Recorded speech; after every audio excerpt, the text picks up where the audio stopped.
तशरीफ़ ले आया जिस जगह पर आज से कई दिन कबल एक ऐसा दर्दनाक हादसा हुआ।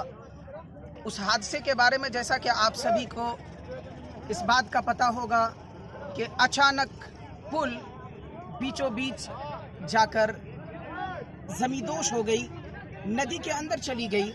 उस नदी के अंदर जाने की वजह से जहाँ तक मेरे इल्म में है, मैं जब घटना स्थल पर पहुँचा तो वहाँ पर इलाके के एक नौजवान अजीज़म सद्दाम सल्लमहू से मुलाकात होती है और उनसे जब मेरी गुफ्तगू होती है तो वो चश्मदीद गवाह के तौर पर ये खबर सुनाता है कि उस वक्त एक ट्रैक्टर पुल पर और साथ ही 3 ऑटो एक साथ चल रही थी। उसी असना में पुल बीचों बीच ज़मींदोज़ हो गई और उस ज़मींदोज़ होने के क्रम में ये तीनों ऑटो और एक ट्रैक्टर नदी के अंदर चली गई, दब गई। उनके निकालने की कोशिश भी की गई, हालांकि इस ऑटो में बहुत लोग सवार थे, ट्रैक्टर में 3 लोग सवार थे। इन तीनों के जीवित रहने की खबर मिलती है, परंतु उस ऑटो के अंदर जितने भी सवार थे उनकी कोई अब तक खबर नहीं मिल पाई है कि उनमें जितने लोग भी सवार थे वो आया ये कि बाहयात हैं या फिर वो भी ज़मींदोज़ हो गए हैं। अल्लाह से दुआ है कि अल्लाह अगर इस दुनिया से वो चले गए हैं तो अल्लाह उसे रहमत की निगाह से नवाजे।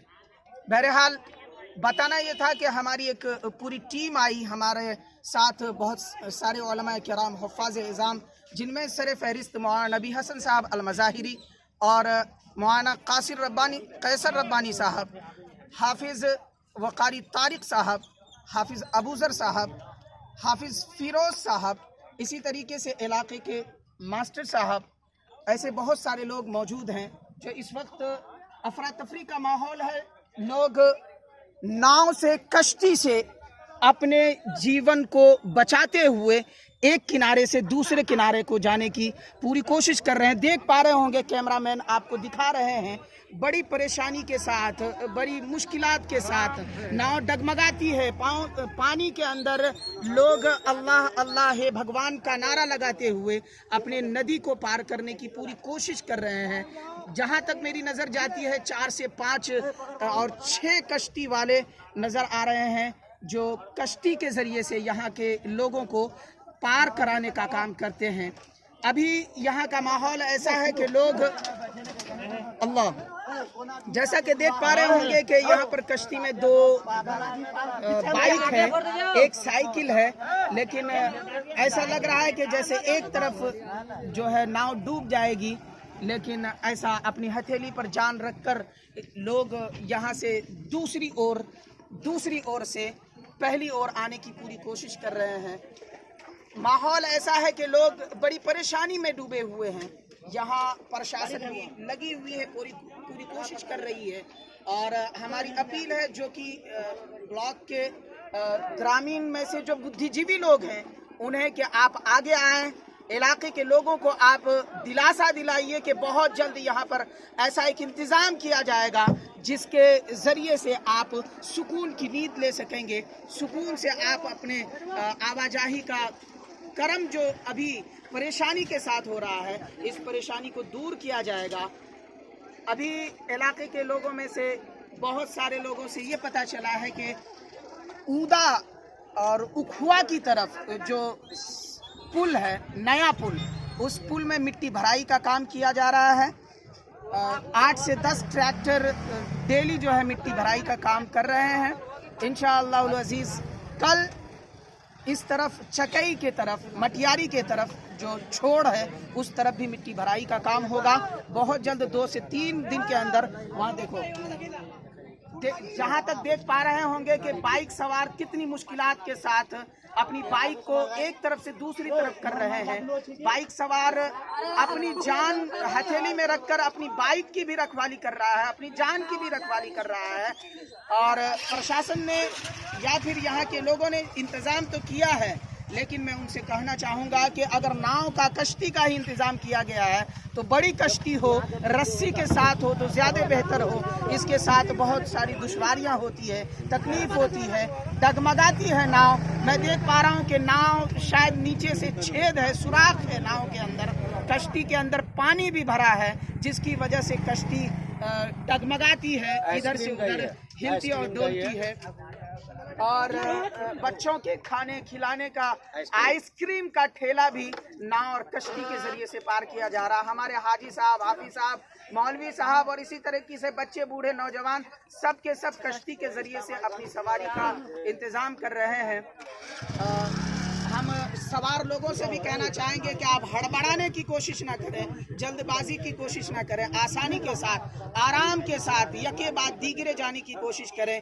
एक साथ कई लोग सवार होने की कोशिश ना करें, चूँकि रास्ता तय हमें करना है, इसलिए सुरक्षा स्वयं करें, तब आपकी सुरक्षित का जिम्मा कोई और ले सकता है। जब हम अपनी सुरक्षा की फिक्र नहीं करेंगे, अपनी हिफाजत की फिक्र नहीं करेंगे, तो कोई और हमारी फिक्र कैसे कर सकता है। तो यहाँ के लोगों से, कश्ती के चालक से और ग्रामीण से कहना चाहूँगा, जनता से कहना चाहूँगा कि आप आसानी के साथ हो हल्ला ना करते हुए, शांतिपूर्ण माहौल बनाते हुए यहाँ से आने जाने का माहौल बनाए रखें, ताकि लाने और ले जाने का बेहतरीन इंतज़ाम हो।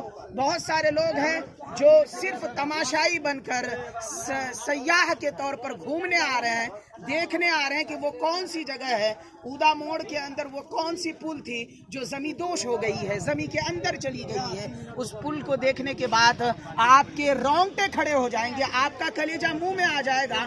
ऐसा मंजर शायद कि आपने जिंदगी में कभी नहीं देखा होगा, जो मंजर आपके इलाके में हुआ है। और इलाके के लोग आपको आश्वासन भी दे रहे हैं।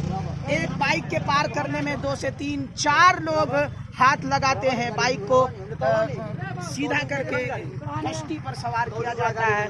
और ऐसे लोग हैं जो सरकारी जॉब में भी हैं, ऐसे लोगों को डेली आना जाना पड़ता है, लेकिन उन बेचारों को भी परेशानी का सामना करना पड़ता है। और कुछ लोग ऐसे हैं जो अपनी जीवन व्यतीत करने के लिए, अपनी ज़िंदगी को गुजारने के लिए कारोबारी आदमी हैं, कारोबार करते हैं, जिसे जोकी जाना होता है, अररिया जाना होता है, किसे कहीं और जाना होता है, लेकिन इस पुल के टूटने की वजह से यहाँ पर लोग कश्ती से अपना आने जाने का इंतज़ाम किया है। तो कश्ती चालक भी बड़ी फराख दिली से, बड़ी अक्लमंदी से, बड़ी हिम्मत से काम लेते हैं और एहतियात के साथ लोगों को यहाँ से वहाँ करने की कोशिश करते हैं, एक छोर से दूसरे छोर तक पहुँचाने की कोशिश करते हैं। छोटे छोटे नन्हे मुन्ने बच्चे भी यहाँ पर नज़र आ रहे हैं, जो अपने माँ बाप के साथ एक छोर से दूसरे छोर को जाने के लिए तैयार है, अपनी बारी का इंतज़ार कर रहे हैं कि मेरी बारी आएगी, मैं भी इस तरफ से उस तरफ जाऊंगा। कुछ लोग ऐसे हैं जो मजबूरी में जाते हैं, और कुछ लोग तो ऐसे हैं जो नदी के इलाके के लोग हैं, उन्हें कोई परेशानी नहीं होती है। सच मुझसे पूछिए, मेरी उम्र अगर कमोबेश 25 से 30 साल है, तो मैंने कभी नदी के अंदर पैर नहीं रखा, पानी के अंदर अपने पाँव को नहीं रखा, तो मुझे इतना डर महसूस होता है कि कैसे इतनी दूरी को, इतनी मसाफत को कश्ती में, पानी में हम पार करें। लेकिन छोटे छोटे बच्चे मजबूर हैं आज जाने के लिए, और कुछ लोग तो मजबूर ही नहीं, बल्कि उन्हें सुरूर मिलता है, खुशी मिलती है ऐसे सफ़र तय करने में। जैसा कि मैं देख पा रहा हूँ, एक साइकिल वाले अपनी साइकिल पर गैस चूल्हा सवार करके जा रहे हैं। बताइए कि उस बेचारे के साथ कितनी परेशानी होगी। खुद एक साइकिल को संभालना मुश्किल की बात है, लेकिन उस साइकिल पे 16 और 18 किलो का वज़न गैस का है। उस गैस सिलेंडर को लेकर वो बच्चा इधर से उधर करेगा, फिर घर जाकर खाने का इंतज़ाम वो अपने लिए भी और अपने घर परिवार के लिए भी करेगा।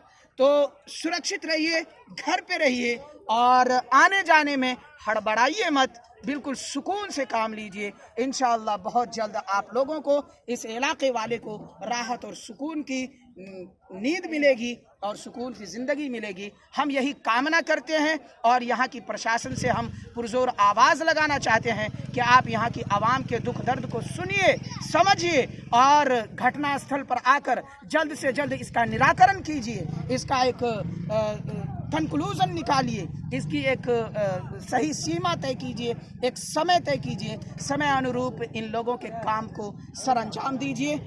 तब तक के लिए इजाज़त, जब तक फिर आपके बीच एक नया रिपोर्ट लेकर हाजिर रहूँगा। जय हिंद, जय भारत।